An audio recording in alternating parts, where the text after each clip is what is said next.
opiate refugees, she says. So as I understand it, in the past, people got it easily. Now there's a public spotlight on it. Doctors are afraid of it. Now they're refugees. So now they're scrambling around looking for it legally or illegally, privately or whatever like that. So it's an addiction. So why are these people addicted? Why are people addicted? Well, trauma, okay, is pain. So you might start off with mild things, smoking and alcohol and all that, gambling and distract. But the more you do that, the more the pain is going on. Then you need more to maintain the homeostasis. So more pain, more for the more pain, more for the more pain.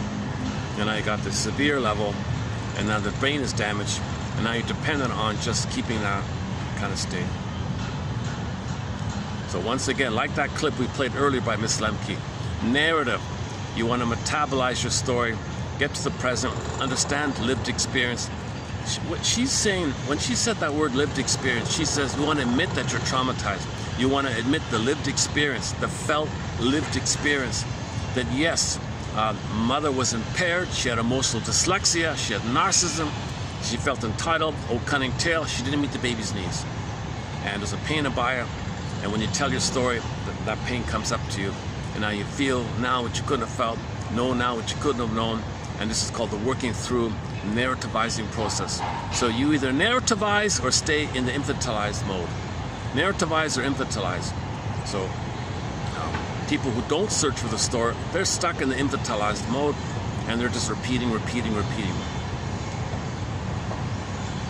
Okay, so enter our topic of repetition compulsion. Repetition compulsion is the fantasy that if you recreate in the present an edition, a contemporary, new edition, version, replay of the past, since that brain thinks in the past, you're hoping for a better past. But the reality is there is time, there is the present, but that brain doesn't know time.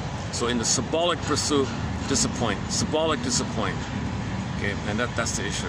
And the trauma's still there, the stress is still there, the adrenaline is still there, the pain is still there, the dopamine is still there. Dopamine means chase. Well, what are you chasing?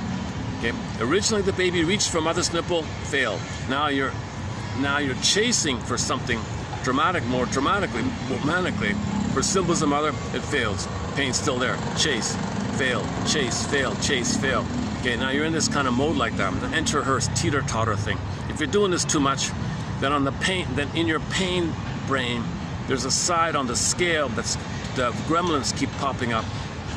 So the pain, so you want to balance it with the hope of dope, the fantasy. So fantasy and hope can trigger the bliss that you had in